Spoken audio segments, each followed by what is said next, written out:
بسم اللہ الرحمن الرحیم۔ فرمایا کہ عورتیں لباس پہننے کے باوجود ننگی۔ آگے فرمایا کہ ان کی عورتیں لباس پہننے کے باوجود ننگی ہوں گی۔ پہلے زمانے میں اس کا تصور بھی مشکل تھا کہ لباس پہننے کے باوجود کس طرح ننگی ہوں گی، لیکن آج آنکھوں سے نظر آ رہا ہے کہ لباس پہننے کے باوجود عورتیں کس طرح ننگی ہیں، اس لیے کہ یا تو وہ لباس اتنا باریک ہے کہ جسم اس سے نظر آ رہا ہے، اور یا لباس اتنا مختصر اور چھوٹا ہے کہ لباس پہننے کے باوجود اعضاء پورے نہیں چھپے، یا وہ لباس اتنا چست ہے کہ اس کی وجہ سے سارے اعضاء نمایاں ہو رہے ہیں۔ یہ صحیح مسلم کی حدیث ہے، باب النساء۔ فرمایا کہ آگے فرمایا کہ عورتوں کے بال اونٹ کے کوہان کی طرح۔ آگے فرمایا کہ ان کی عورتوں کے سروں پر اونٹوں کے کوہان جیسے بال ہوں گے۔ یہ حدیث بھی ان احادیث میں سے ہے کہ پچھلے علماء اس کی شرح کے وقت حیران ہوتے تھے کہ اونٹوں کے کوہان جیسے بال کیسے ہوں گے، اس لیے کہ اونٹوں کا کوہان تو اٹھا ہوا اونچا ہوتا ہے، بال کس طرح اونچے ہو جائیں گے؟ لیکن آج اس دور نے ناقابل تصور چیز کو حقیقت بنا کر آنکھوں کے سامنے دکھا دیا، اور موجودہ دور کی عورتوں کی جو تشبیہ آپ صلی اللہ علیہ وسلم نے بیان فرمائی، اس سے بہتر تشبیہ کوئی اور نہیں ہو سکتی تھی۔ آگے فرمایا کہ ایسی عورتوں پر لعنت بھیجو، اس لیے کہ ایسی عورتیں ملعون ہیں۔ اللہ جل شانہ نے عورت کو ایک ایسی چیز بنایا ہے جو اپنے دائرے کے اندر محدود رہے، اور جب یہ عورت بے پردہ باہر نکلتی ہے تو حدیث شریف میں ہے کہ شیطان اس کی تانک جانک میں لگ جاتا ہے، اور فرمایا کہ جب عورت خوشبو لگا کر بازاروں کے اندر جاتی ہے تو اللہ جل شانہ کی طرف سے اس پر لعنت ہوتی ہے، اور فرشتے ایسی عورت پر لعنت بھیجتے ہیں۔ لباس کا اصل مقصد یہ ہے کہ اس کے ذریعے ستر عورت حاصل ہو جائے، یعنی قرآن کریم کا ارشاد ہے کہ یا بنی آدم قد انزلنا علیک لباسا یواری سوآتکم وریشا، یعنی ہم نے لباس اس لیے اتارا تاکہ وہ تمہارے ستر کو چھپائے اور زینت کا سامان ہو، لہذا جو لباس ستر کو نہ چھپائے تو اس کا مطلب یہ ہوا کہ لباس کا جو اصل مقصد تھا وہ فوت کر دیا گیا، وہ حاصل نہیں ہے، اور جب اصل مقصد فوت ہو گیا تو لباس پہننے کے باوجود وہ لباس پہننے والا برہنہ ہے۔ خدا کے لیے اس کا اہتمام کریں کہ لباس ہمارا درست ہو۔ آج کل اچھے خاصے دیندار، نمازی، پرہیزگار لوگوں کے اندر بھی اس کا اہتمام ختم ہو گیا ہے۔ لباس میں اس کی پرواہ نہیں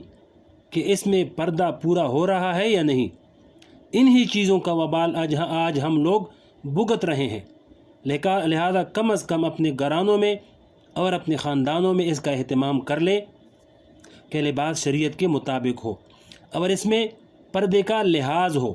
اور حضور پاک صلی اللہ علیہ وسلم کی لعنت کی وعید سے محفوظ ہو۔ ایک حدیث میں حضرت ثوبان رضی اللہ تعالیٰ عنہ فرماتے ہیں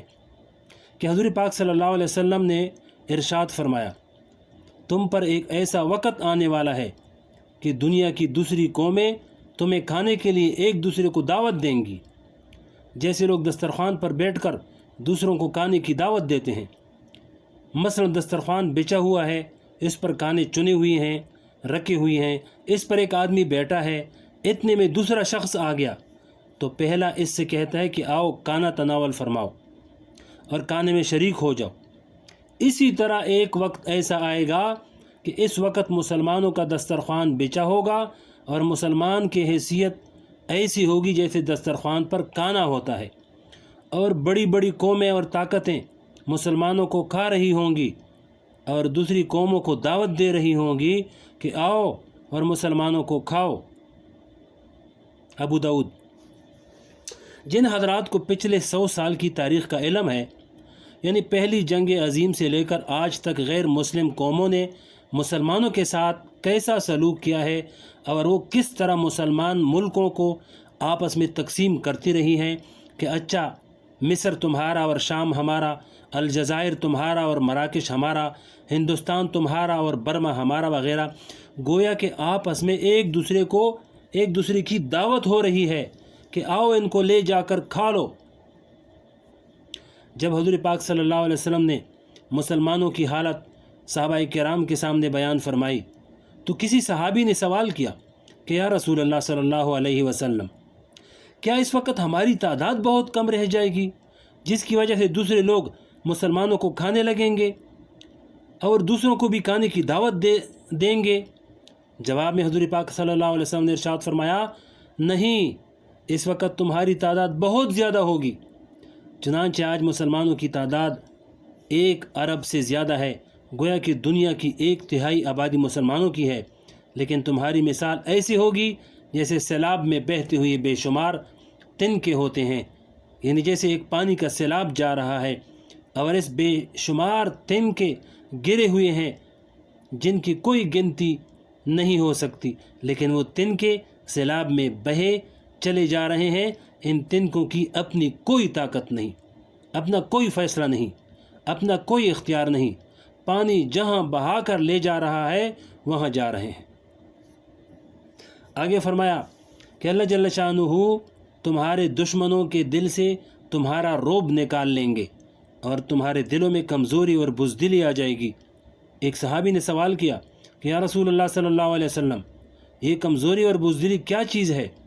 گویا کہ صحابہ کرام رضی اللہ اجمعین کی سمجھ میں یہ بات نہیں آ رہی ہے کہ مسلمان اور بزدل، مسلمان اور کمزور، یہ کیسے ہو سکتا ہے؟ جواب میں حضور پاک صلی اللہ علیہ وسلم نے فرمایا کہ کمزوری یہ ہے کہ دنیا کی محبت دل میں آ جائے گی اور موت سے نفرت ہو جائے گی، اور موت کا مطلب ہے اللہ جل شانہ سے ملاقات۔ گویا کہ اللہ تعالیٰ کی ملاقات سے نفرت ہو جائے گی اور اس وقت یہ فکر ہوگی کہ دنیا حاصل ہو جائے، پیسہ مل جائے، شہرت اور عزت حاصل ہو جائے، چاہے حلال طریقے سے ہو یا حرام طریقے سے ہو۔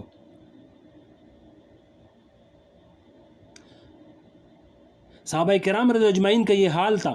کہ ایک غزوہ میں ایک صحابی اکیلے رہ گئے، سامنے سے 3-4 کافر مسلح جنگجو پہلوان قسم کے آ گئے۔ یہ صحابی تنہا تھے، انہوں نے آگے بڑھ کر ان سے مقابلہ کرنا چاہا تو اتنے میں دوسرے صحابہ کرام رضی اللہ اجمعین وہاں پہنچ گئے اور انہوں نے کہا کہ تم اکیلے ہو اور یہ زیادہ ہیں اور بڑے جنگجو اور پہلوان قسم کے لوگ بھی ہیں، اس لیے اس وقت بہتر یہ ہے کہ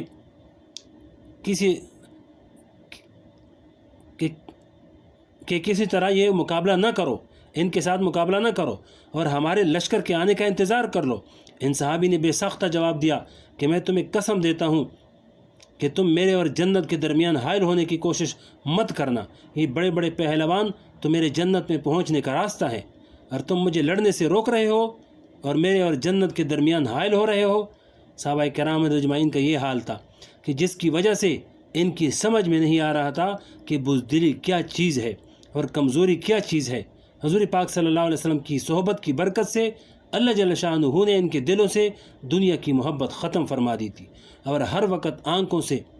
آخرت کو دیکھ رہے تھے، جنت اور دوزخ کا مشاہدہ کر رہے تھے۔ اس وجہ سے مرنے سے نہیں ڈرتے تھے بلکہ اس بات کی خواہش کرتے تھے کہ کسی طرح اللہ تعالیٰ کی بارگاہ میں پہنچ جائیں۔ آگے اور بھی تفصیل ہے ایک صحابی کا شوق شہادت، اگلے ویڈیو میں سنائیں گے۔